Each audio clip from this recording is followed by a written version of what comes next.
মা আজকে প্রশ্ন করতেছিল যে এই যে আকাশে যে এতগুলো দাগ দেখা যায়, এতগুলো দাগকে,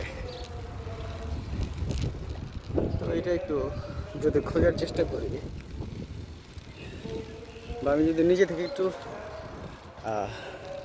বেসিক ইনফরমেশনগুলো এদিকে আসার পরে মানুষের কাছ থেকে যেটা জানতে পারছি, এটা যদি আমি একটু কইতে চাই।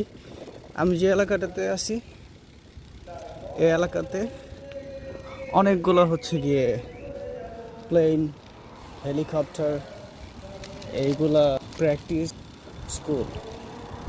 তো এই জিনিসগুলা এদিকে প্র্যাকটিস করানো হয়। জায়গাটা তো সুন্দর, আকাশটা সুন্দর। এই আকাশে অনেক প্লেন প্র্যাকটিস করে। আমি যেমন সাইকেল প্র্যাকটিস করি, প্লেন প্র্যাকটিস করার জন্য, উড়ার জন্য। আমিও প্লেনটা উড়ে